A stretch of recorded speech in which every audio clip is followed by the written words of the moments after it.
Do not let this information go over your heads. I'm telling you, do not let this message go over your heads.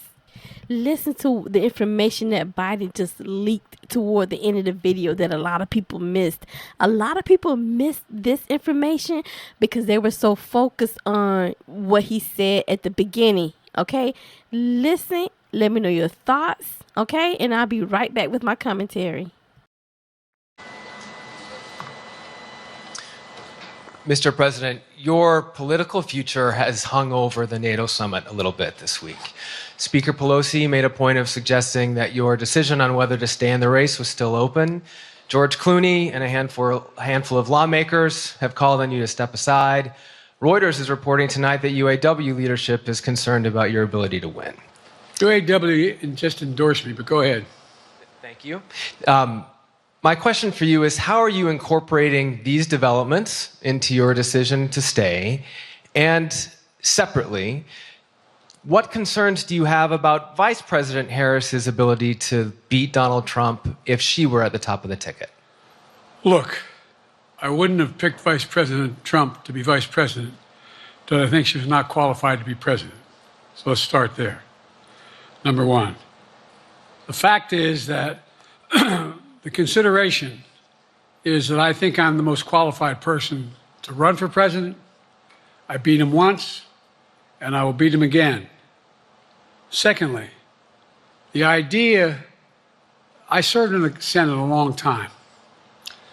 The idea that senators and congressmen running for office worry about the ticket is not unusual. And I might add, there are at least 5 presidents running or incumbent presidents who had lower numbers than I have now, later in the campaign. So there's a long way to go in this campaign. And so I'm just going to keep moving. And because, look, I got more work to do. We've got more work to finish. There's so much, we've made so much progress. Think about it.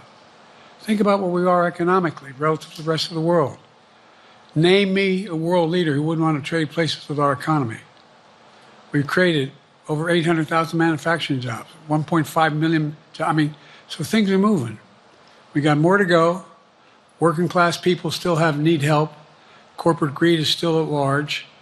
Their prices, the corporate profits have doubled since the pandemic. They're coming down. And so I'm optimistic about where things are going. Did you guys get the ending of that? I'm going to replay it, but let me go ahead and say this. Imagine this. The president, driven by a hidden agenda, targets not just corporations, but entrepreneurs, small businesses, and mom and pop shops that thrived during the pandemic. These businesses, which doubled their profits through trading, legal dealings, and smart investments, are now facing a new enemy, inflation. Inflation, engineered to eat through their hard-earned profits, leaves these businesses struggling and families in despair. The result, once successful entrepreneurs now teeter on the brink, forced to rely on government aid.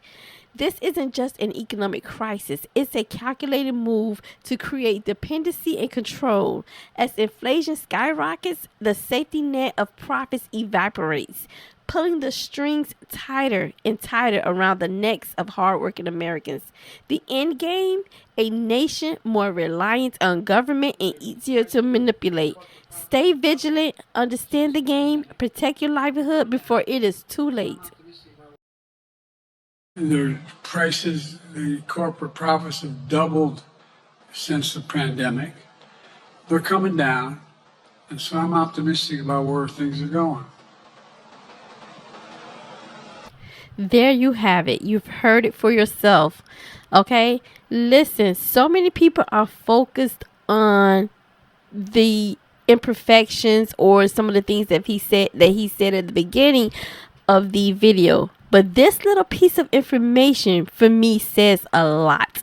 And if this makes sense to you and you see exactly what I'm talking about, sound off in the comment section. Let me know your thoughts and let's talk about it. Okay, remember to like, share, and subscribe. Thank you for watching.